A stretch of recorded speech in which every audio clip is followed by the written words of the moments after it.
Good morning, Australia. Good evening, North America. You're watching Talking Baseball Australia Live. My name is Dan Vaughan. Paul Morgan and I coming to you right now. Coming to you in 3, 2, 1. Let's cue that open. Here we go. It's TBA Live.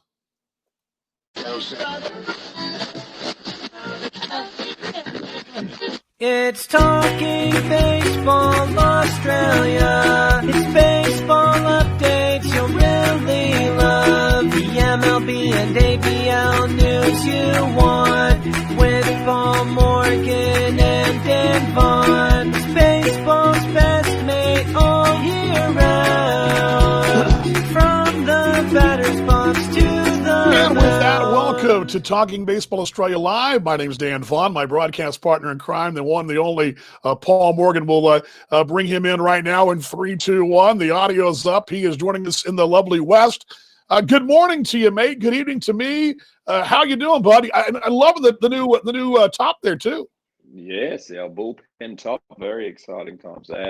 Very exciting times. We'll talk more about that in the later shows, DV. But all well in the West. We're not as not as bad off as our good friends in the East Coast, of course, who are in a 6-week lockdown. So feel for all our Melbourne Aces fans, all the baseball fans in Melbourne. Of course, they've got nothing to do but sit around home, twiddle their thumbs for the next 5 weeks and 5 days, I think it is. So hard lockdown in Melbourne. It's which obviously, DV, plays into some question marks in the ABL season. Yeah, yes, it does. It also kind of was what Texas Ranger fans are doing. They're going to be in a 6-week lockdown anyway because after watching that nonsense, but it's a whole other business, whole other story. The show's Talking Baseball Australia Live. We're going to bring you baseball news from an Australian point of view and talk a little about the ABL. And we're going to put our thinking caps on in a few minutes.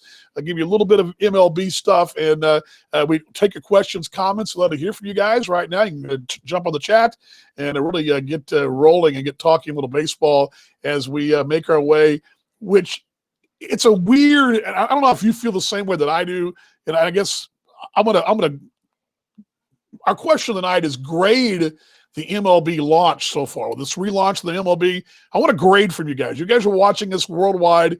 Let me know. Are they getting the A, B, C, D, F? Are they passing the class or whatever? I want to hear that because it's still weird. We are August 6th, 7th, wherever you're watching this right now, and we're only what? I mean, we're at the quarter pole. It's just weird. The whole season is just freaking weird, mate. Freaking weird. It is. It's very, very weird. Look, I personally, I think they're around a C minus, maybe slide into a D. That would be where I would see it. I think, like, obviously they've had catastrophes left, right, and center. I still feel like, and I know you're probably in a sense, I feel like they're still trying to act as if nothing's gone wrong, and they haven't really innovated a lot. And to me, the games aren't necessarily that exciting to watch. I mean, it's kind of been fun to tune in and tune out, but I think it's really hard to grab. I don't know how you feel, but I feel like it's the product at the moment. It's just hard to grab the attention for the full 9 innings, in my opinion. But I'm sure other people would disagree with me big time. Yeah, it's weird. I'm the same way with you. I'm having a hard time just catching this whole thing. I mean, I sit through it, but it just I don't know what it is. I guess the timing of it. Because my internal clock tells me it's post All-Star break. We just made a big bunch of trades last week, and there's all kinds of flurry on the dog days of August. Yeah. But the dog days of August are actually the early parts of the season. It's real strange. So crazy stuff. But on the show tonight, we're going to talk about the MLB a bit, the ABL, as I mentioned, and we're going to give you guys some other items as well. I guess we jump in. We've talked about this consecutively weeks now. It's the domino effect. First it was we started, then we had the first outbreak, the Marlins, and last week it was the Cardinals, and now you're seeing the third domino with this whole schedule. The big news today in the States about mid-afternoon was that they're going to add those games that were missed by the Marlins on the back end of the schedule. And suddenly the Marlins have got some crazy number of I believe 7 games in 5 days. I mean, they've got some really crazy schedule. Did you get a chance to see this and your thoughts on that major league schedule? What a mess. I did. I had a look at what the Blue Jays got coming up. Of course, their series got canned against the Phillies, but Yeah, look, I don't know. Like for me, DV, he's sort of just trying to ram stuff in for the sake of ramming stuff in. It's just not. None of it's really well thought out, put together. It's just sort of, it's literally like when you make one of those mystery juices. You just throw everything in the blender and hope that the blender doesn't explode. And that's kind of, I think, what it is. But look, the Marlins playing 7 games in 5 days is ridiculous as well. You're going to have there's even Max thinks so as well. Yeah, So he thinks so too. Yeah, yeah. he thinks He's so just too. waiting Yeah, you for heard he's waiting for who let the dogs out this it. season. Yeah. Yeah, look, it's. I mean, I don't know what. Maybe they. I think originally they wanted to wait until the end, but of course the way that they've done with the expanded postseason. I mean, most teams make the postseason. It's a little bit like the ABL of old this year in Major League Baseball. Most teams, doesn't matter how you go, make the postseason. So look, it's really, that'll have to. I imagine, because really on those double headers, I mean that's an opportunity to bring that taxi squad in to play one and maybe the other, but then they can't do that because they don't have probably the clubhouses set up unless they do that. But it's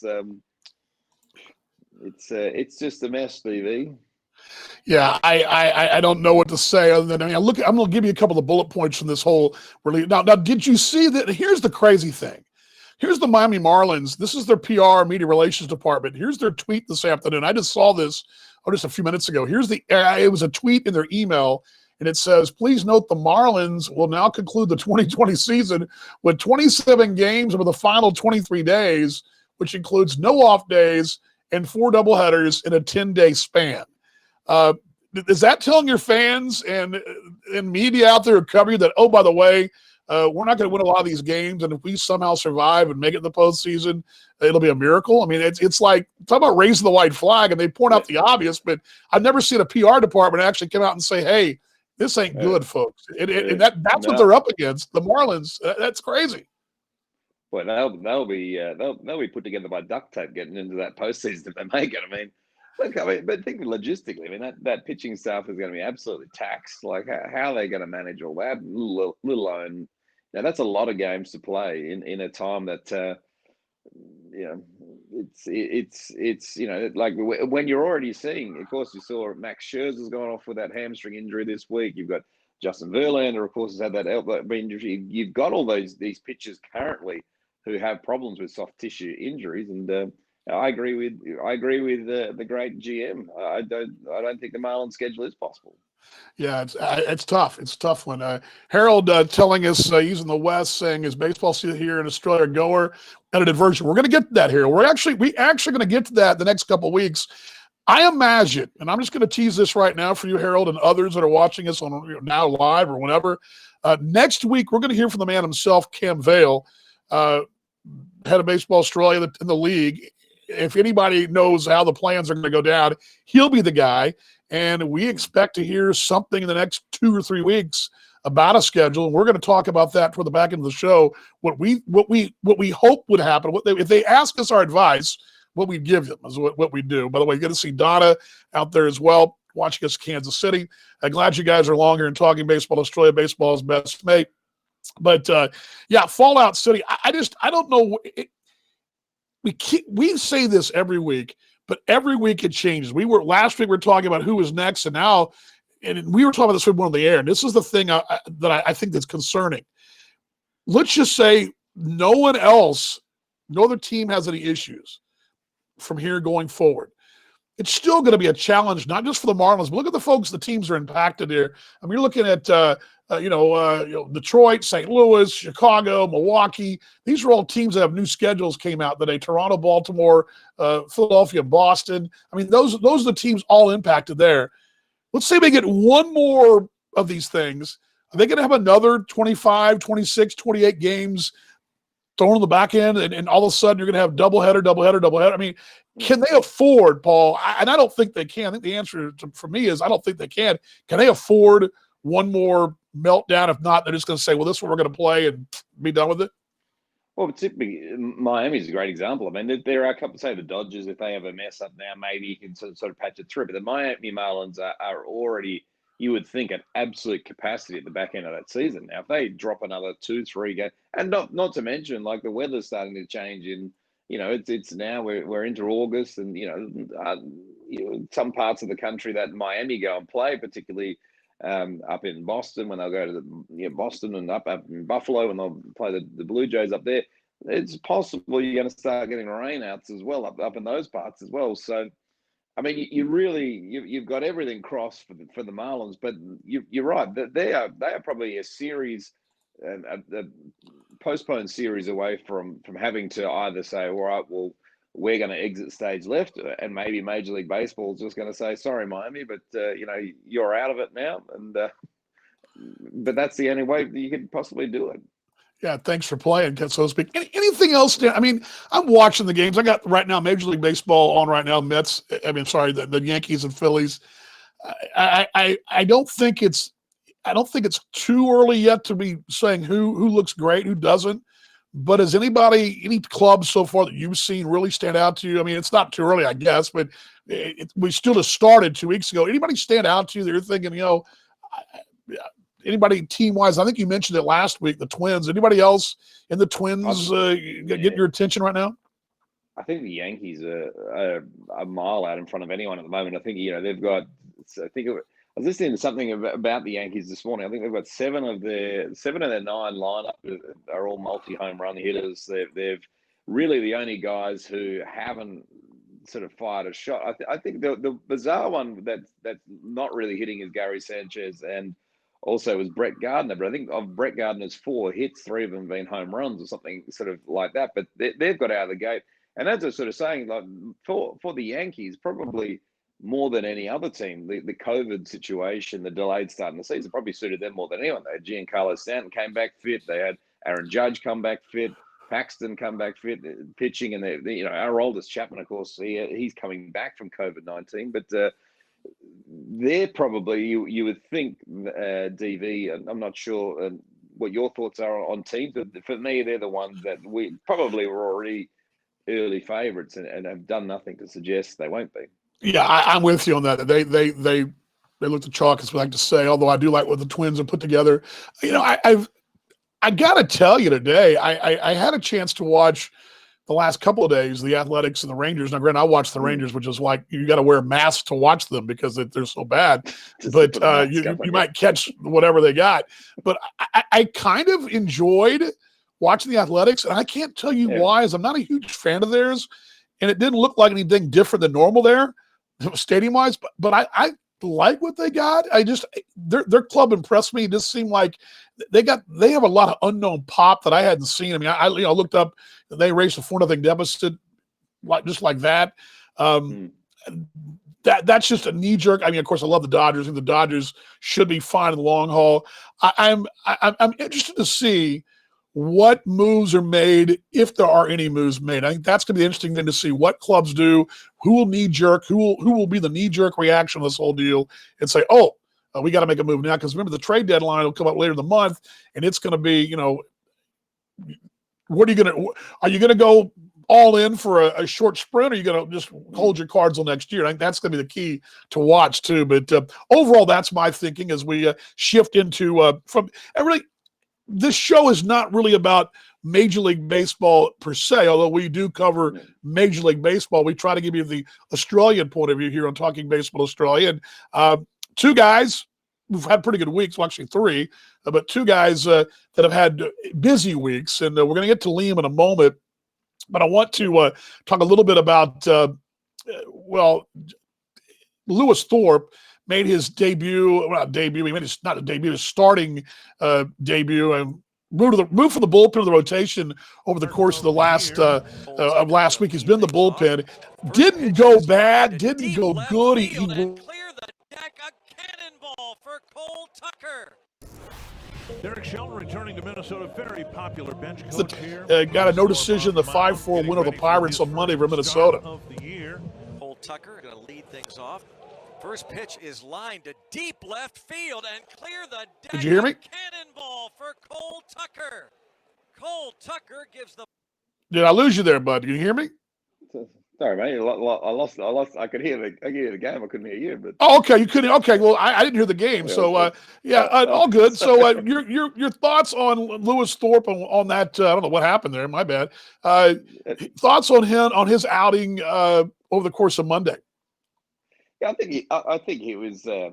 I think he'd be okay with it. It wasn't, but that's a contending team, so I think you have to be better than okay, and that's probably where he would be frustrated himself. But I thought it was.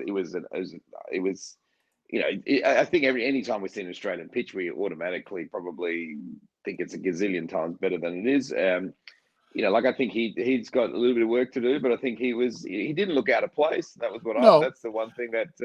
I think a little bit pitch selection was a little off. I don't know if there was something off between him and behind the plate. I thought he had pretty good movement. 36 to 67 pitches were strikes. He had a lot of. Here's what I liked about it. Yes, there were traffic on the base paths. He was dodging trouble all night long. But the fact is, he kept the team in the ball game, which in his spot is basically it's basically the fifth starter role anyway for the Twins right now. And he's going to get at least one more turn in the rotation. I think that's all you can ask right now. A young guy, one of the publications said he was lucky. Well, you also got to throw strikes. And I thought the key was at certain situations, he threw strikes to get ahead, and he worked ahead when he had to. Now, he fell behind way too often. I believe at some point it was like 5 straight batters he fell behind.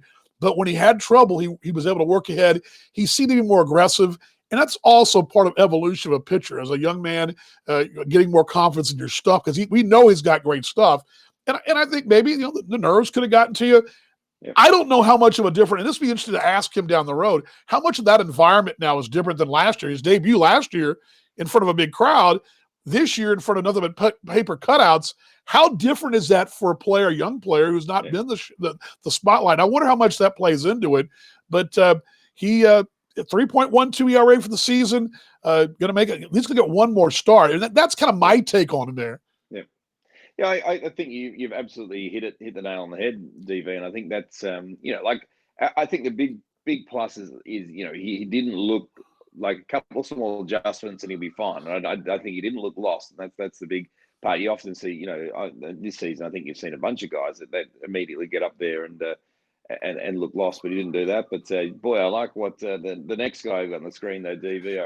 He just solidified himself as. I hope you guys can see this on this highlight here, because he's showing that emotion. We talked about this last week. It's a totally different guy. And I don't know if you guys can see the screen's a little small. Maybe I can get a little bit large. Well, no. Let me just give you toward the end of it. I'll actually replay it in a moment after we get your comments. But he has become a bulldog type mentality. He looks like a guy that knows what he's doing. He's confident what he's doing. He doesn't matter who he's facing. I mean, the whole, and I've talked about this last week, the body language thing just is so important with Liam Hendriks. And I love what we see from him. This week, you got the winner relief. Of course, it was a 1-1 ball. And here's the thing. As a closer, oftentimes at home, you'll bring the closer in a tie ball game, because the last thing you're going to do is fall behind it and lose that ball game in the ninth inning. So you want to keep it so you can walk it off the bottom of the ninth inning. The A's did that. He pitches the top of the ninth. They walk it off with a grand slam. He gets the win, but that's exactly what you're there for. People don't realize that closers are not there just to close ball games. They're also there in tie ball games to keep that thing 1-1, 5-5, whatever, to give your team a chance to win it at home in their last at bat. Yep, it's spot on again, DV. But I think, and this would be the interesting part, I think, to ask Liam and also Lewis Thorpe. Liam is at that stage where he really belongs. And I think, maybe you can see, Lewis potentially has that sort of thoughts going through his head over the next few days. Boy, if I have a terrible outing, I'm down with the taxi squad. I'm not quite here yet. I haven't quite arrived. Constant toying with emotions. And you see that body language from Liam Hendriks. He believes he belongs there. He believes he should be pitching in the big leagues. He believes he should be in high leverage situations. And he's going out and executing. And I think that's where you're seeing all that positive body language. I think he's probably had enough bumps along the road to know that every now and then he's going to make a bad pitch that's going to be punished, or make a good pitch that's going to get you're throwing to the best hitters in the world. But he just seems to have that confidence. I don't know. Since moving to Oakland, it's just been it's all been tick tick tick for him. Yeah, I want to put this on the screen, so you're not going to be able to see it. I don't think. I'm going to put this on the screen with the fans to see him, his emotion. This is just it's going to play for us here, but I want you guys to see the emotion of just a guy that he just seems. he seems so man. He just seems like he's enjoying the moment. I love that about him. One more thing too. I don't know if you saw this, but of course, I didn't know this. Did you know this about his health situation? I didn't realize this, but he has come out in the San Francisco paper and the Bay Area papers and talked about that he was diagnosed with an autoimmune liver disorder as a teenager. I didn't know this. Did you know that? No, I didn't know. No, I didn't know that. Yeah, I know he grabbed a lot of fans this week though, DV. Yeah, it was. Yeah, I saw that, and I he took medication. It came back in 15. He said, and he takes this medication daily. But apparently, he was at this caused a high risk for him. But he's fought on through it, and he made the papers out in the Bay Area. Talked about that. And he's become a real. I think that whole story of his, that storyline of his with the immune deficiency with his liver has become really a feel-good story to see a guy battling through it. I think he's winning fans, not just in Australia, but in North America, which, that's, he kind of started doing that when he was, making coffee in the big leagues in Toronto and Kansas City. And I think he's definitely doing it there in Oakland. Yeah, well, I think what he won a lot of fans with this week. He gave an interview, of course, in around that, but he also said that like basically he's going to the ballpark and then isolating at home, which paraphrasing, he said he suits him fine because he doesn't like people anyway. I love that. I love that. Yeah, he said. At the end of the day, I just take care of my business, take care of that. It's all I got to do. But I didn't, don't mind not being around folks. He's fine with that. Hey. He's a man after my youngest daughter's own heart. She's the same way. Well, it's funny, reading through the comments from the reporter that put up the tweet, and everyone's like, introverts unite. Like he is the king of all introverts. But just the amount of love that he got from it, because people going, boy, I'm the same. And that's and for some people who just don't like people, I mean, it's been a great year. But don't you think though? I love in sport.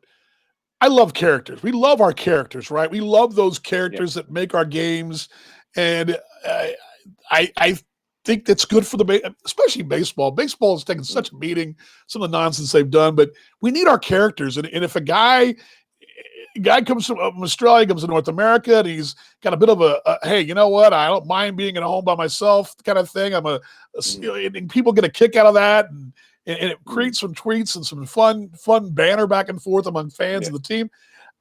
That's really all you can ask for. And if he goes out and leads the league in saves or has a sparkling ERA, that's a bonus, I guess. But I mean, I love our people. I love the personalities of our games. He is a personality. And you're right. And probably of all the major sports in the US, I mean, baseball is probably, the least amount of characters that sort of, it's a lot of we talk about cookie cutter broadcasters all the time. There's a lot of cookie cutter characters as well. Floating around the team. So. We need our characters for sure. We need our characters for sure.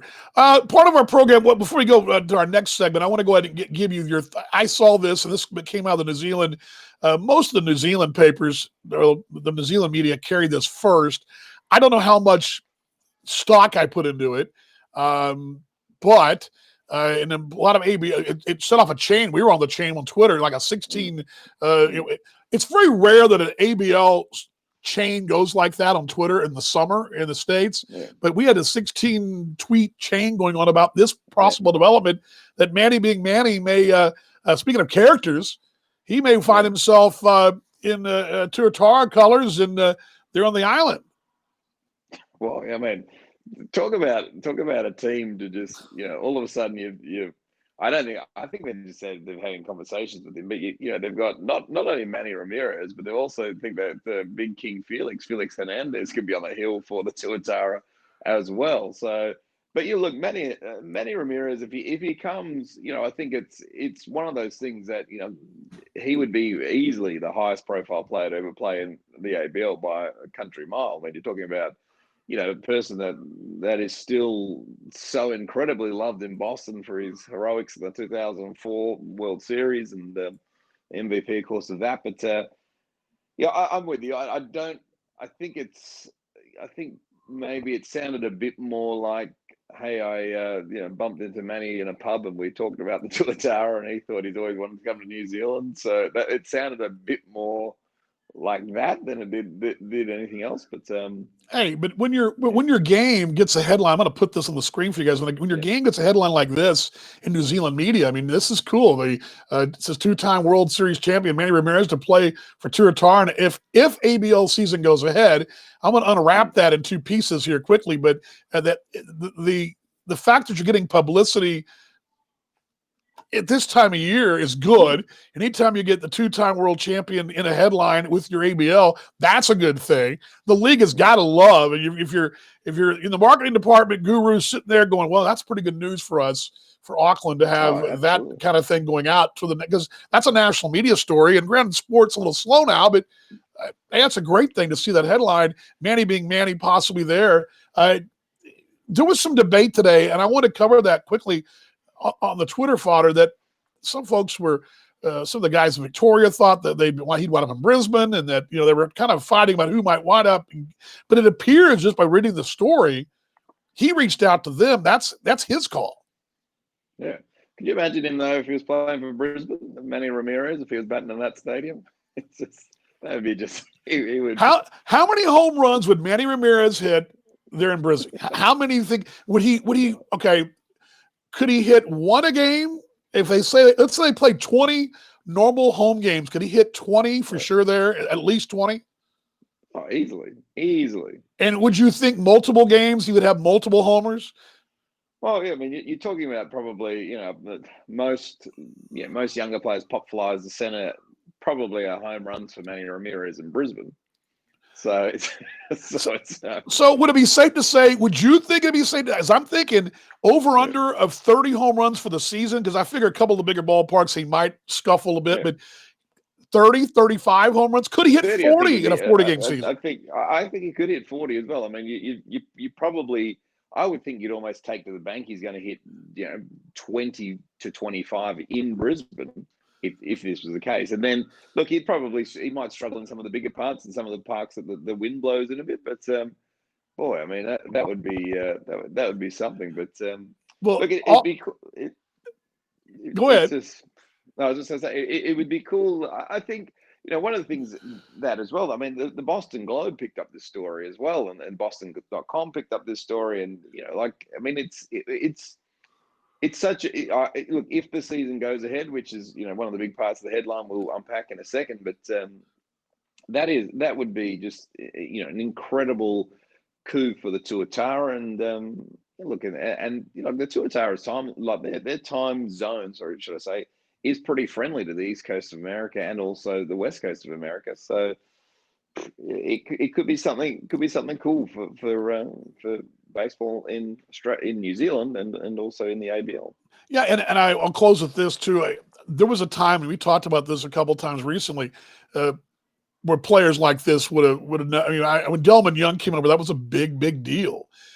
Guys like this didn't kick the tire. Guys like Delman Young didn't kick the tires of the ABL until a couple of years ago, and a guy like Manny Ramirez just even kicking the tires. And if King Felix is the rumored to be going to Auckland as well, yes, he's not the same guy he was 5-6 years ago, but it's still, this is a marketable name, and this can only help the league with a shot in the arm regardless. It doesn't matter if it's New Zealand or Australia. The league as a whole, it'll help the league as a whole. So, DV, I mean, for example, and there's a lot of young players we love in this league, and a lot of young players in Australia, but if Felix Hernandez, King Felix, is indeed pitching for the Auckland Tuatara, I mean, yes, of course he's not at his big league best, but how good is that for Ulrich Bialski to see Felix Hernandez pitch? I mean, he's still going to have something, you'd imagine. I mean, that's a veteran pitcher like that. I mean, for these junior players coming through. Also, I think what Manny Ramirez and Felix Hernandez do for the league is it helps it elevate to that spot. Exactly what the NBL basketball market themselves as. They market themselves as the second best professional basketball league in the world.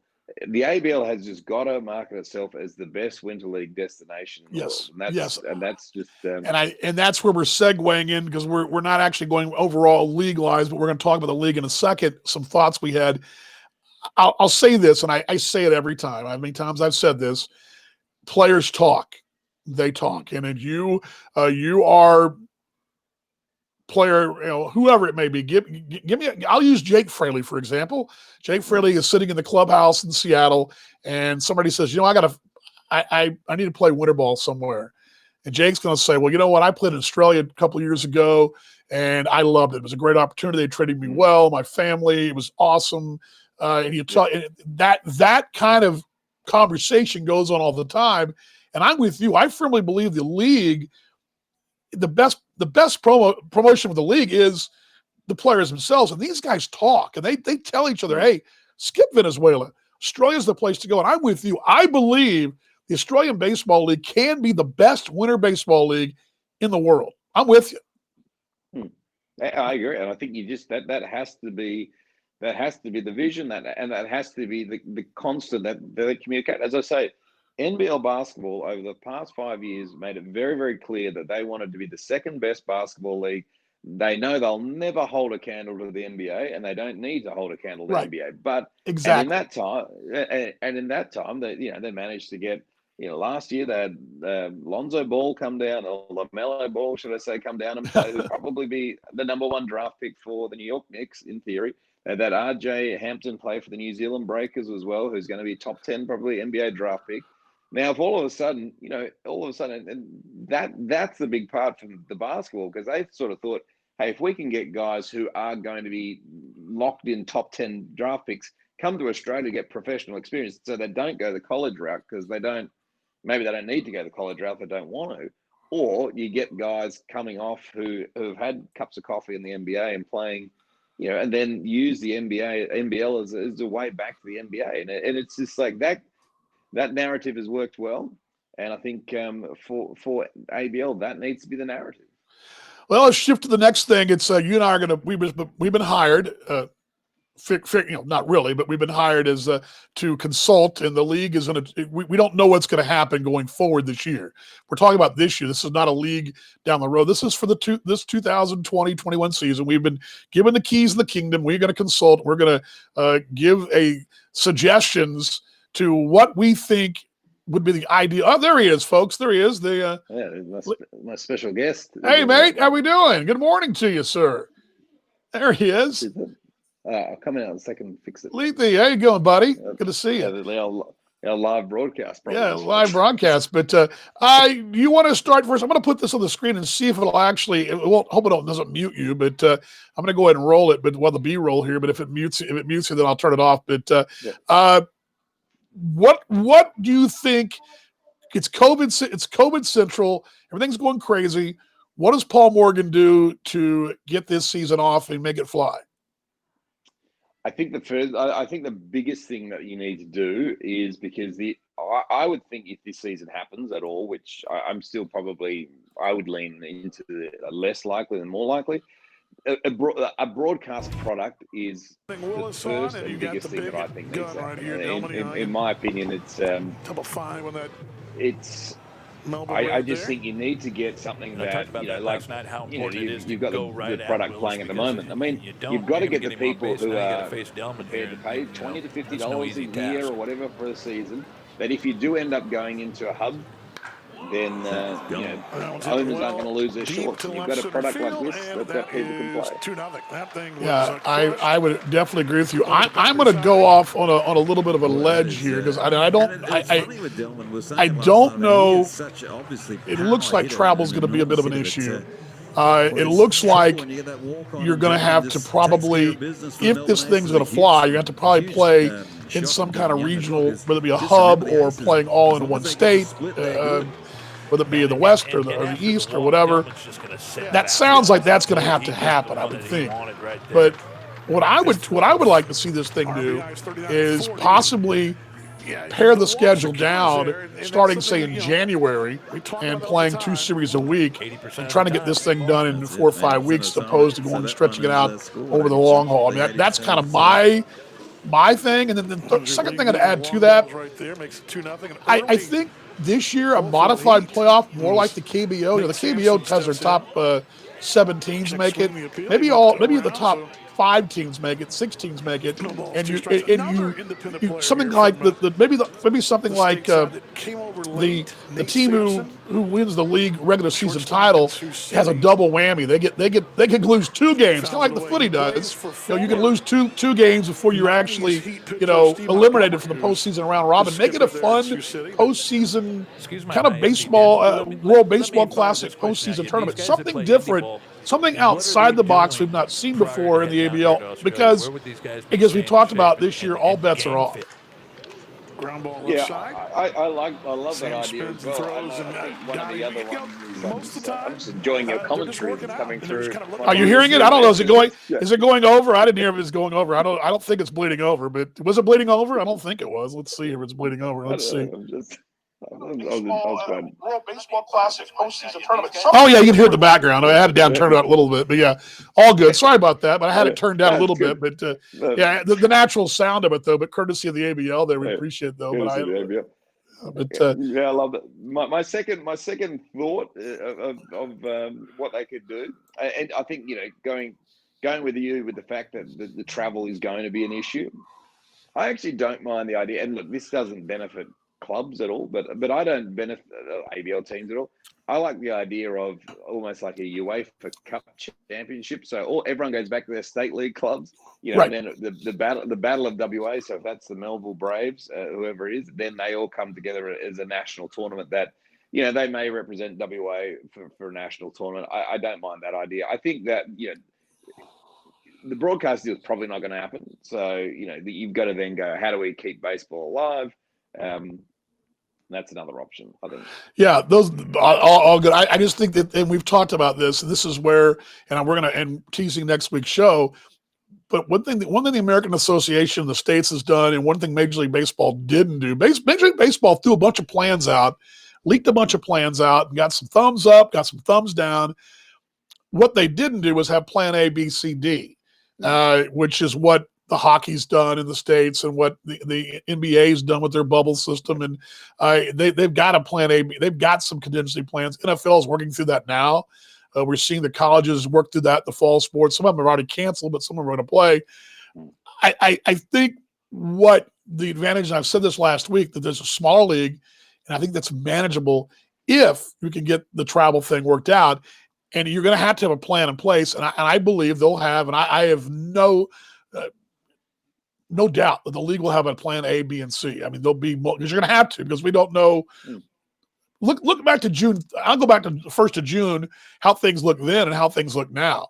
And it could be much better come October 1. It could be much worse. Who knows? But you've got to be able to change with the situation. That's going to be the key. And if you can change the situation, why not do an FA Cup, or why not do like in Japan, for example, the high schools have every high school enters this tournament. It's a huge deal.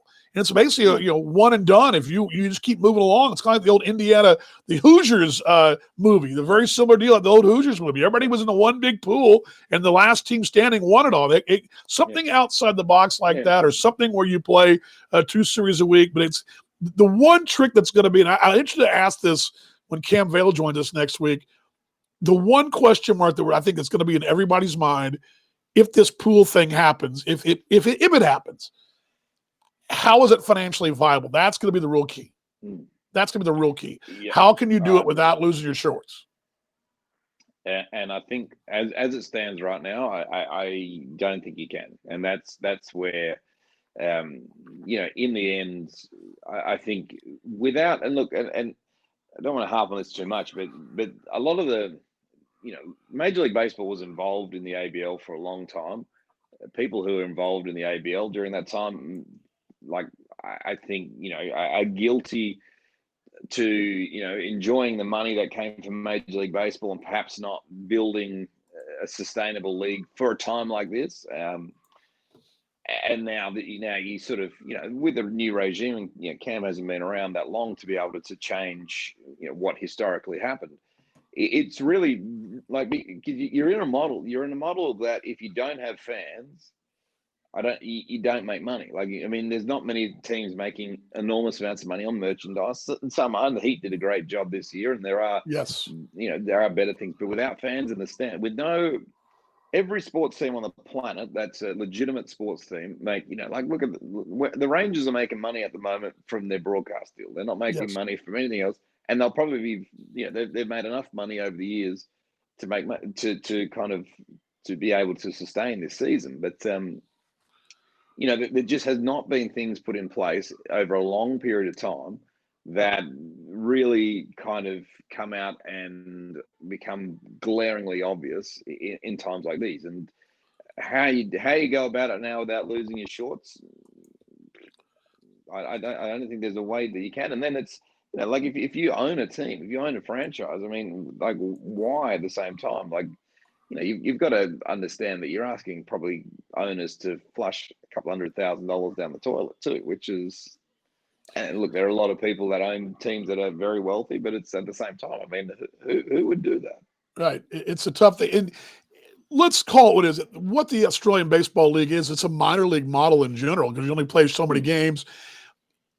On a really good year, the margin for error in the MILB, let's say, give me the Albuquerque Isotopes or give me a team, the Hickory Crawdads, whoever, West Michigan Whitecaps, where Ulrich was last year. The margin of profit is real narrow. The window's real narrow. A couple things happen good and bad for you, weather-wise or schedule-wise, and especially weather. You could get a couple of rainouts and suddenly your profit line, your profit margin shrinks. You lose a Friday or Saturday night rainout, you're going to have 5,000 fans and you've got maybe 6% of your budget, operating budgets coming from that one night. It's not a get-rich-quick scheme, okay, this baseball thing in the minor leagues. And that's basically what we're seeing. The ABL is kind of the same thing. It's the same growing business model. It's going to take some time to make the big profit. And my worry is, it's the same worry I talked about on the Kansas City T-Bone show this week. I don't just worry about the T-Bones or the American Association, but I worry about all the minor league teams, all the winter ball teams, the Australian teams, because if you don't play this year, and there are a lot of teams who aren't playing, you're going to go a whole calendar year without bringing any revenue in. That's a lot to ask. That's a lot to ask any business, whether it be you're a bank, a restaurant, whatever. Think of whatever industry you're in, and you don't bring revenue in for 12 months, then all of a sudden you got to start again. That's a hard to sustain model, and that's my worry is that there'll be some shops that'll close up, and that's my concern. And so it's a real uncharted waters, and it's for all of us, and all business, all sport, not just sports, but all business we're in. You know this from your career as well. It's a real trying time, and I think that's why I come back to, if you're going to do it, and let's just assume going forward November 1, all these things are still going on. You're going to do what you want to do some things that you've not done before, because heck, it's a different year. Why not, right? It's kind of where I come from. So I agree. And I think, the only other one that I was going to mention of things that I think the ABL could be pioneers in doing this year is, cricket do this thing. They do these power play overs where fielders aren't as allowed to be as out. They have to be close and not out in the field. Maybe there's one batter, or maybe there's one inning that we have similar to hockey. You have to pull out an infielder and pull out an outfielder for one inning or one batter or something like that. Right. And it's something like it's the power play, and it's just right. All of a sudden you've got something different. But yeah, look, I mean, I think to echo your point before, DV, boy, it is. This whole, I think, sport in general and business, you're right, that they are on a nice edge right now of just kind of going, geez, there's no, and probably more so in the States, I guess, because there's so many minor league teams. It's such a time to just, if you're an owner of a team, to whether you just decide to close up shop or not. But it's and I didn't throw in the fact that, in case we've forgotten about this with the way baseball is right now on the major league side, but contraction with the MILB, they're going to cut down 40 some odd teams. So you already have some folks that already already worried about what's going to happen with their team next year, and you throw this on top of it. Actually, that's probably another time, another place we can probably talk about in the off season more. But really good stuff. Rounding third, heading for home, talking baseball Australia. Dan Vaughan, Paul Morgan with you, baseball's best mate. We're glad you joined us here. Next week, again, we're going to have this gentleman on right there. Cam Vale is going to join us from the ABL in Baseball Australia. Cam has been really good to us, and I'm looking forward to having him on. He believes in telling the story. He's going to tell. I think he'll be a really good interview for us. I don't know what he'll be able to tell us officially, but I know we're getting close. We're getting close to having something in writing as far as what plan. And I do know this, just in my conversations and knowing him and knowing the folks in the ABL, they have a plan A, B, and C. It's not just, okay, we're going to wing it. And that's the thing I do know. And I'm looking forward to having him on next week. Yeah, absolutely. And I agree. And I think he's going to give us some good intel. I mean, just closing, DV, though, in your mind and your opinion, I mean, everyone wants baseball to be baseball to be back. Of course they do. But if you put an owner's cap on right now, I mean, are you sitting there going, it really, there needs to be real incentive for me to not, absolutely lose my shorts. I agree with you. And here's the deal. Here's the problem. This happened in Kansas City. I'll give you guys this kind of the story with the T-Bones.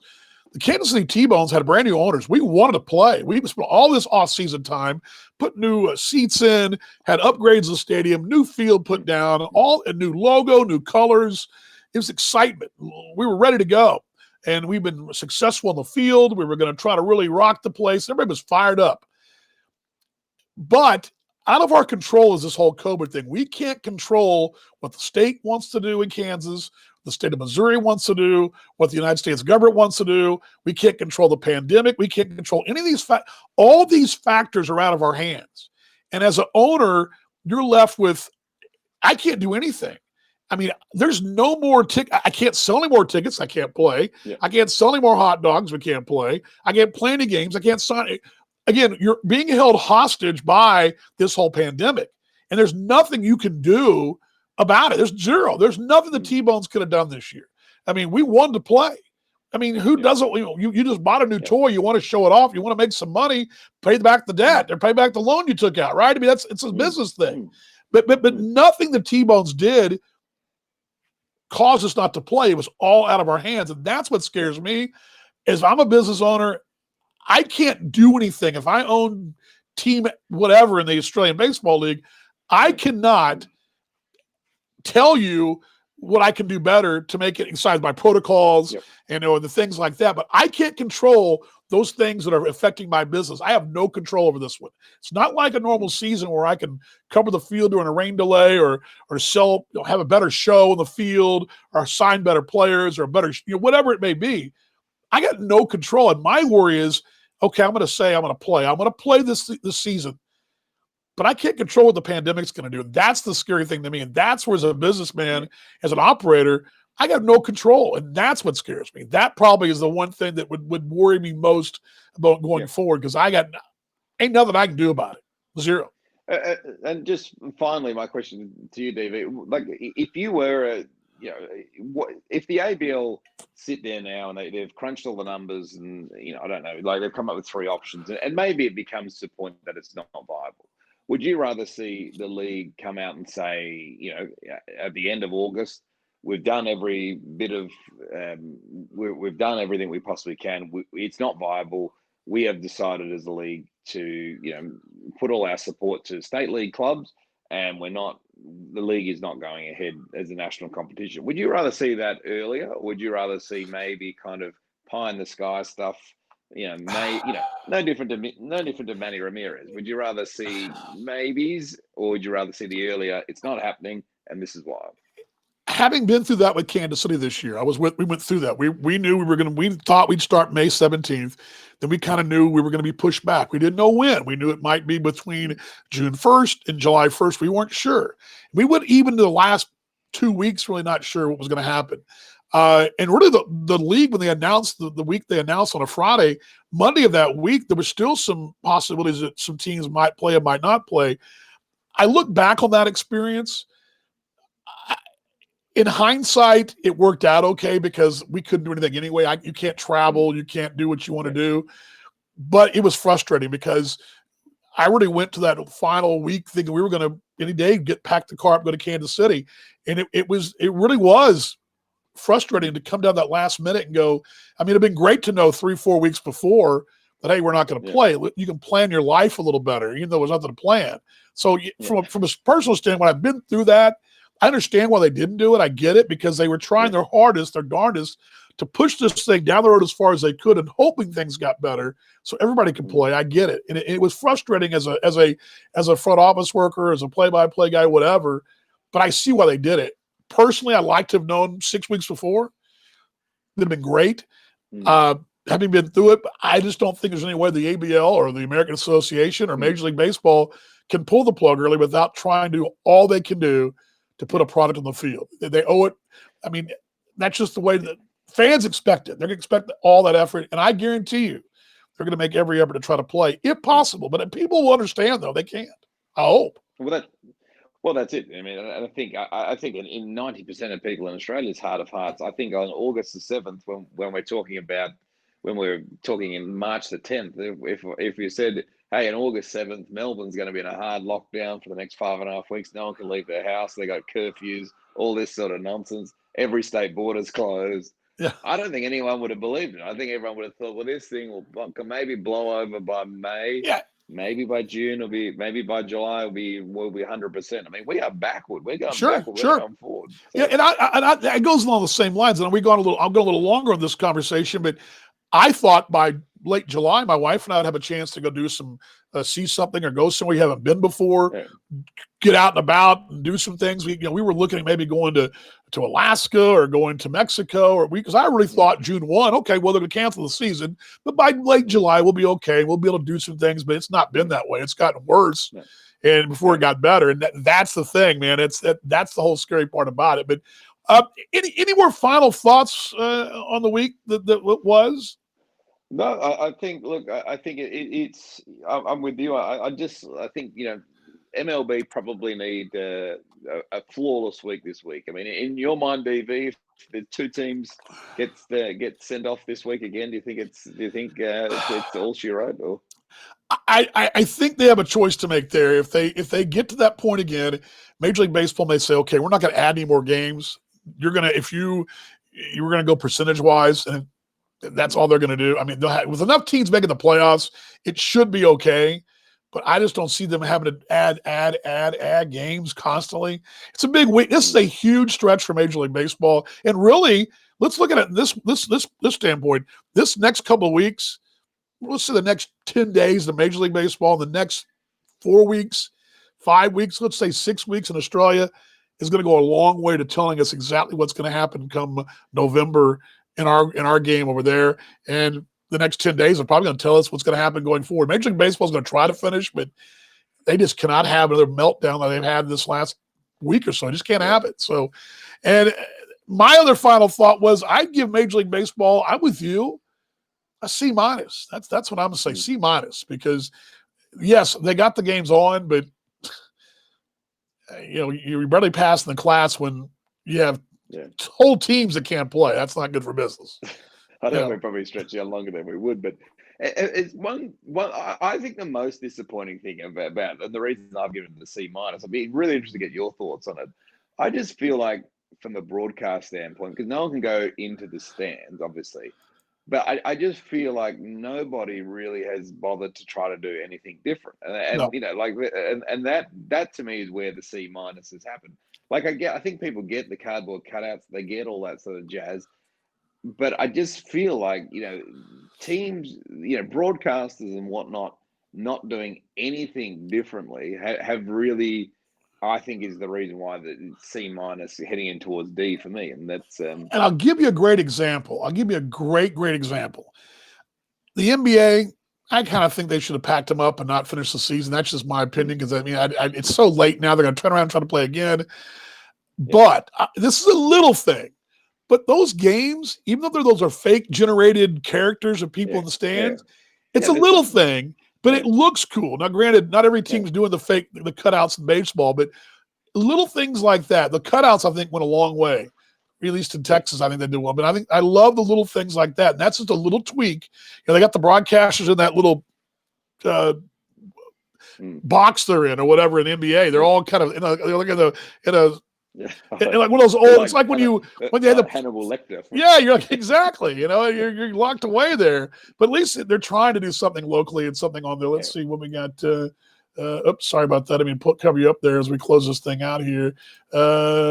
6 weeks of e-learning and no sport. Yeah, I saw that. My brother, who coaches high school sports up in Indiana, is none one too happy. That's what he looks forward to. And again, that's the world we live in. It's terrible to see that. But thanks for that, though. But what I love about this topic and what we do, we tell ourselves every week we're going to cut this thing down, and we're doing good. But we get off on these tangents, and it's what we do because I think we are very passionate about what we do, and it is good stuff. So I hope you guys enjoyed it. But I guess that's it till this time next week, huh? It is until this time next week. Friday we'll have. It'll be a little less. At least there'll be a third person speaking a little less, so maybe they'll cut us down a bit. Well, we won't have you guys to board off your rockers there. Oh, by the way, tomorrow when you guys wake up on a Saturday, we'll be able to check out on our Twitter page or on the Twitter, on my Twitter, and we'll be on the Twitter. It'll be linked to the Talking Baseball Australia. We'll have our we'll call the pin when we will give you a little highlight of this show if I can find one. That's going to be the tough point. Although I do love the bullpen sports. I love it. You look good, mate. Really good. That's a good looking kid. I love it. I want to find me one of those someplace. Yeah, there's good times ahead for bullpen, which of course there's good times ahead. Well, all I'm going to say is good times ahead. Well, you can follow us.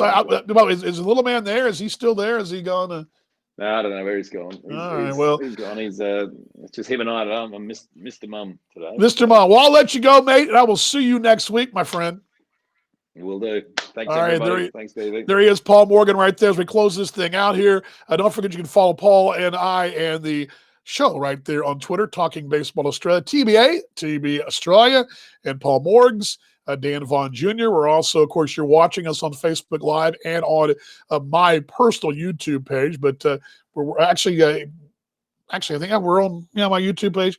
Point is, we'll be on the TBA page as well. But the point is, you can follow us, and I hope you will follow us on Talking Baseball Australia and our personal channels as well, of course, on Facebook Live. We're a show that is a labor of love. We do this because we love the game. We love our league. We love what we do. We're just a couple of guys who call games for fun and do other things for a living. But we love what we do, and we love being a part of the Australian Baseball League. Again, next week's show, Cam Vale will join us. Looking forward to having him on, maybe talking schedule and planning. And I know it'll be a very good conversation. We'll have him right off the top. So we'll look forward to having that. It'll be next week, same time, same place. We were a little late today. We went at the 9 o'clock hour in the West. It'll be 8 a.m. in the West next week, which puts us at 10 a.m. in Victoria in the East as well. And, of course, that'll be 7 p.m. Central Daylight Time on a Thursday in North America. So that'll be the show next week. For Paul Morgan, for everybody for joining us, thank you very much. A big hug, a big virtual hug. Please be kind. Show some empathy. Show some love. Let's all be better when we come out of this thing that we went into it. How about that? Okay? Let's cue the close. Let's put that bad boy on the screen for you. I love this close. I'm very proud of this work. Anyway, we'll see you guys next week on Talking Baseball Australia, baseball's best mate all year long.